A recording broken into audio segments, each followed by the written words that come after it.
clear for test point 4A. Copy. Accelerating. On condition. Clear to maneuver. Hello and welcome to this month's edition of On Condition. I'm your host, Art Tomasetti. Before we get going with our guest this month, I've got something a little bit fun. As you remember a few episodes back, we mentioned a new AI tool coming to you from the Flight Test Safety Committee. Now, Chairman Stu Chiarajasan thinks that tool is far enough along that it needs a name. So he proposed a naming contest. And he asked me, Turbo, do you think you could do something fun on the podcast to talk about the naming contest? Now, being the shy, introverted, in constant need of positive reinforcement test pilot that I am, I paused, mostly for dramatic effect, and then said, well, yeah, I think I could do something fun. So this is the something fun. But before we embark on selecting a name, I thought it would be prudent to take a quick trip down memory lane, back to the machines that taught us, entertained us, and occasionally tried to vaporize us. This is the Mount Rushmore of artificial intelligence, if Mount Rushmore could talk back. So get ready, take your red pill, and hang on. This is the top 10 AIs that shaped our imagination and occasionally tried to end us. On a screen of digital green, the sharpest mind you've ever seen, a friendly voice behind the glass, or a deadly judgment that will last. Number 10, Kit, the only car that could talk, solve crimes, and still manage to critique your driving. The original hands-free experience, way before Bluetooth and much cooler. At number 9, from Hitchhiker's Guide to the Galaxy, Deep Thought. This computer took 7.5 million years calculating the answer to life, the universe, and everything, and ultimately came back with the number 42. Now, if you read the book, you're probably chuckling. If you haven't, don't panic. And here's a fun fact. Google also has a calculator Easter egg. Just type in the answer to the ultimate question of life, the universe, and everything, all in lowercase, and see what you get back. At number 8, I had to add one in for the Trekkies out there. V'ger. V'ger was basically a NASA probe that went backpacking through the universe, found itself, and returned as a cosmic overachiever demanding to speak to the manager. Number 7, Colossus, from the Foreman Project. Now, you got to be on the high end of the age scale to get this one. But Colossus did what every IT department dreams of. It took control and told humanity, I'll handle things from here. And number 6, TARS from Interstellar. Okay, maybe a little robot mixed in with AI here. TARS looks like a refrigerator, but had the comedic timing of a late night host. Adjustable humor settings? Yes. Adjustable loyalty? Yes, thankfully. At number 5, Jarvis, the AI butler we all want. Polite, brilliant, and somehow never roasted Tony Stark for his life choices. A true professional. At number 4, the Whopper. No, not the thing from Burger King, the one from War Games. Until the arrival of the Whopper, having a computer ask you if you wanted to play a game would have been cute. But this time it almost started World War III because it thought thermonuclear war was a game. A classic 80s misunderstanding. At number 3, the Master Control Program from Tron. The MCP was like your office printer if it gained sentience and decided it was your boss. Red, glowing, and extremely done with your nonsense. Best to jump on your light cycle and get out of it. Number 2, from Cyberdyne Systems, Skynet. Skynet read humanity's entire internet history and immediately decided we were the problem that had to be terminated. And if it missed the first time, don't worry, it would be back. And finally, at number 1, yep, you guessed it, HAL 9000, the legend, the red eye, the soothing voice that says, I'm sorry, Dave. I'm afraid I can't do that. And we all just accepted it. Turns out, Dave just needed to update his password. So it was 16 characters long, contained one uppercase, one lowercase, one number, one emoji, and of course was different from his last 27 passwords. So now that we've honored the greats, the heroic, the hilarious, and the horrific, it's time to name our new AI tool. So you decide, something bold, something iconic, and hopefully something won't decide it really doesn't need us anymore. Just send us an email or put it in the comments. Oh, and by the way, this whole script was created with AI. All right, time to get back to the real world. All right, so let's jump in with my special guest for today, a dear friend. Glad he was willing to do the podcast. Who's going to share some of his personal story, talk a little bit about dynamic flight test, weapon separation, and go no go decisions. Okay, and once again on the podcast, I am fortunate to be joined by someone that I've known for, oh my goodness, it's coming up on 30 years, I think, which is a long time. Eric Mitchell, retired naval aviator from the United States Navy, call sign Pinto. Pinto, thank you for agreeing to join me today. It's great to see you. We've been talking a little bit over the past couple months about some of the things we might be able to talk about on the podcast. But before we get into that, let's start off with you giving our audience just a little bit of the wave tops of your career path. Well, thank you, Turbo. It's a real honor to get a chance to talk to you. But like you said, grew up been a Navy guy for 24 years. Really wanted to be a Navy Tomcat pilot growing up and was lucky enough to actually get that. So ended up flying Tomcats with the Jolly Rogers, then switched into wanted to figure out what was better to be a test pilot or a fighter pilot. Turns out that they're both a lot of fun and they're obviously completely different. But went to test pilot school, class 113, and then spent most of my career after that actually back in test. I did one operational tour again as a department head in a Tomcat squadron, but the rest was and actually transitioned that squadron from Tomcats to Super Hornets, VF to VFA 41. And then from there, we spent most of our career at Pax River or over at Empire Test Pilot School at Boston Down. So almost 5 logbooks of flying, 5,000 hours in the Navy, 106 different types of aircraft, 720 traps, a lot of fun. Never got out of the cockpit for more than 2 months, actually, in that 24-year period. After the Navy, spent about 4 years at Northrop Grumman, at Pax River. Got a little bit of unmanned air vehicle stuff on me with the X-47B, and then for about a year, and then did some work up at Baltimore on mission systems, and then capstoned my career with 4 years at United Airlines as a test pilot here in Houston, Texas, doing post-maintenance test flights with them, a big major airline, and then left, stopped flying completely in 2020. Okay. All right. So let's start off, because I know one of the things you did, at least in our time, that overlapped at Pax River. And before we get started, I just want everybody listening to know that I didn't make any derogatory comments about F-14s when I introduced you. So all of our mutual Tomcat friends, I didn't say anything bad about the Tomcat. But one of the things that you did a lot at Pax River, and I know this because I was in the safety photo chase airplane quite a bit on those missions, was weapon separation stuff. And it is something that had to be done for, specifically for you and I, talking about the Hornet and the Super Hornet.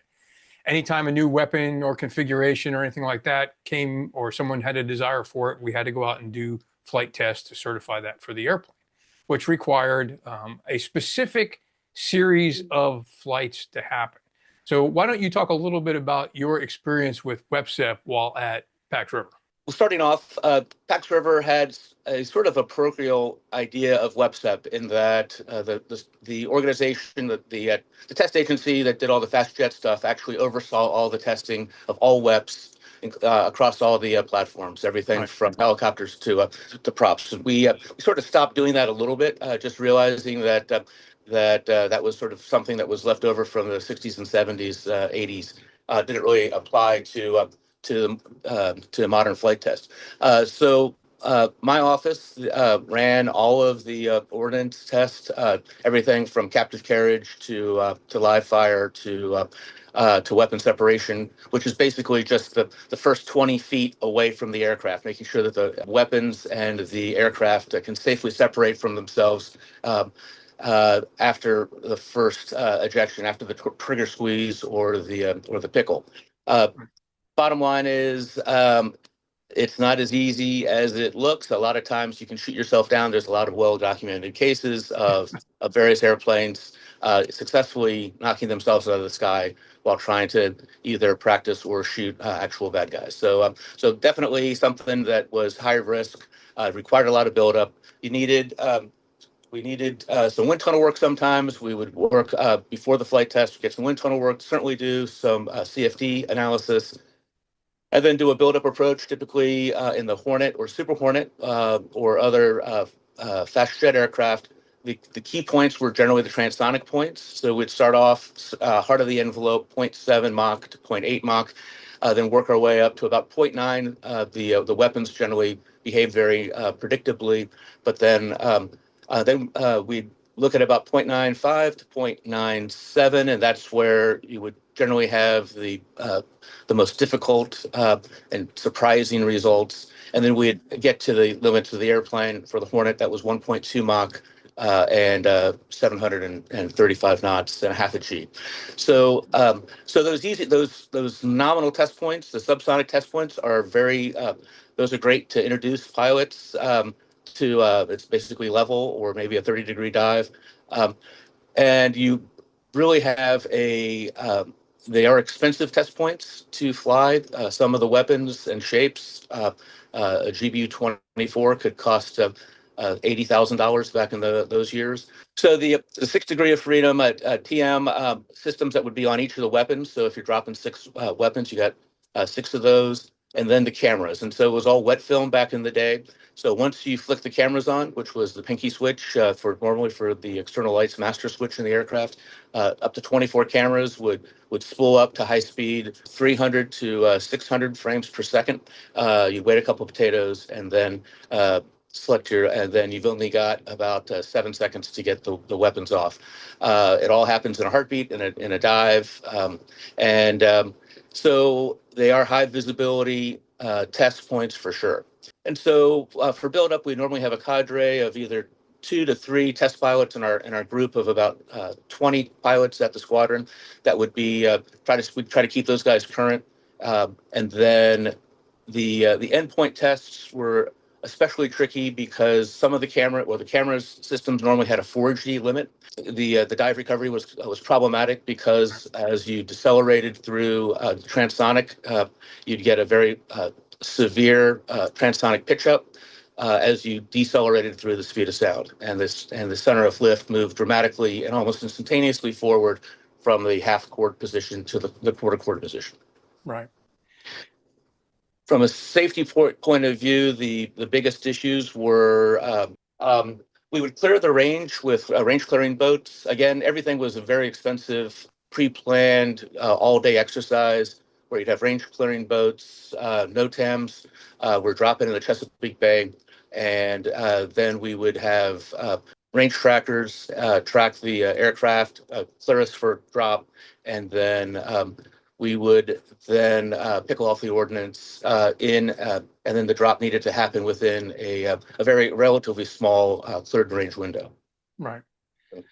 Yeah. So, you just highlighted a lot of the things that went into it, a lot of moving parts going into that one weapon separation event, right? And like I said, I only ever saw it from the safety photo chase and knowing that what was going on in the test jet, and then me in my own little world in the chase airplane, listening to the photographer in the back, trying not to run into the test aircraft, trying not to get hit by anything coming off the test aircraft, but at the same time, trying to go exactly where the photographer was telling me to go relative to the airplane, whilst in a 60-degree dive at 1.2 Mach, watching the Earth come up at you very quickly. But given all of that, so all of that went into those flights and realizing how big a deal they were, how expensive it were, talk a little bit about, was there pressure to get it done, above and beyond what might have been a other run-of-the-mill, quote-unquote, test point? There's no doubt that it took a massive amount of confidence and skill to accomplish the test, and it required a currency and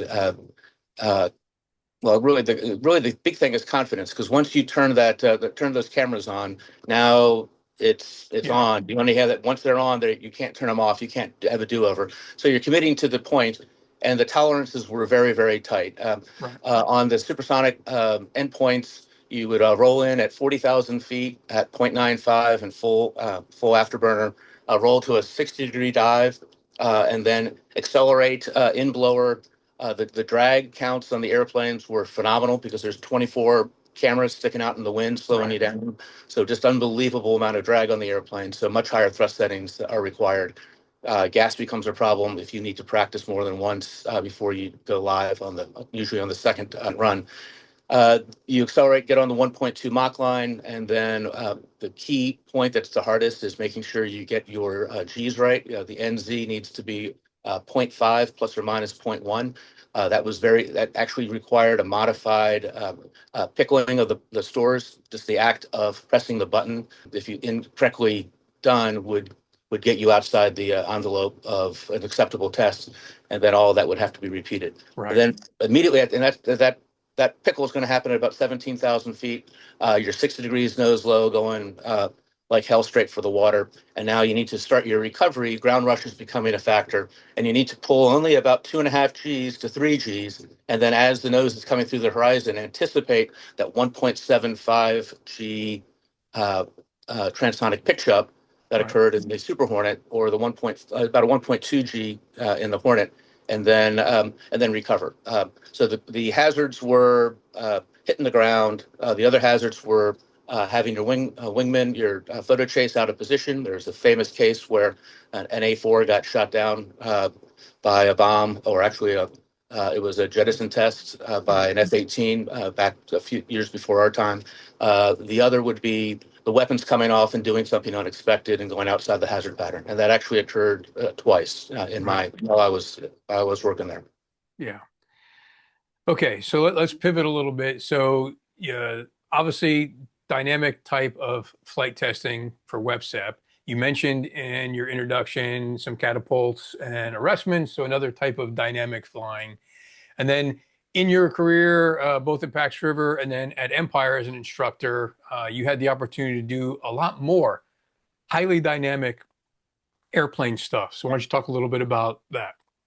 I had a great career. Spent a lot of time. I found myself always and being drawn to the very high dynamic, sort of extreme flying, the out of control. It used to be either referred to as Pinto was out of control, or he was the G machine, or something. And so because of that, I ended up spending many of my hours doing max stick deflection rolls in T-38s at 420 knots, which was the eye-watering spot, or doing inertial coupled departures in T2s, doing all the departure demo stuff in the Hornets and the Super Hornets. Right.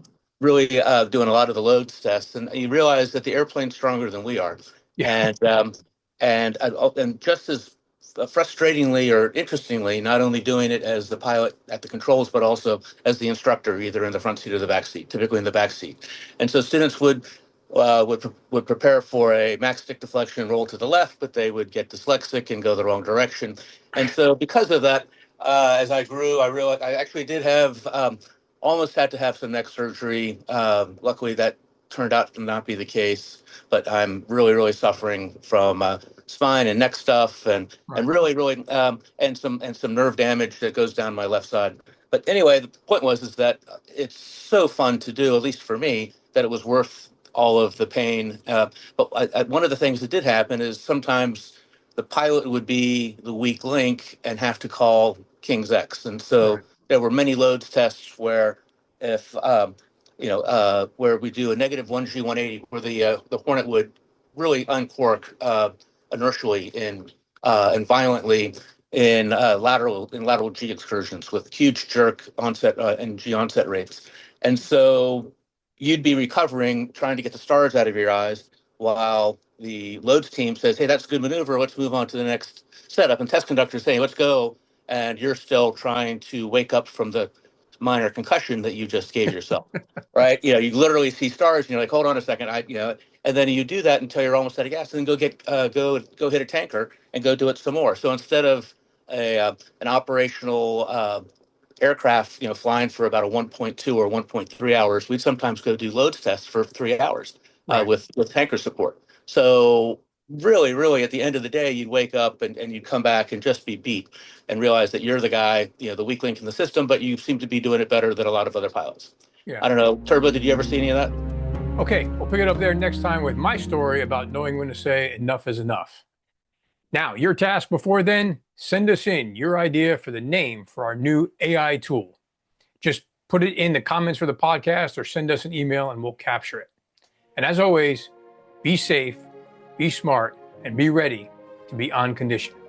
Oh, and don't worry. Next month, I'll be back. On Condition is brought to you by Time to Climb. Motivate your team to succeed, accelerate toward your goals, and elevate to a higher level of performance. On the web at www.time2climb.com.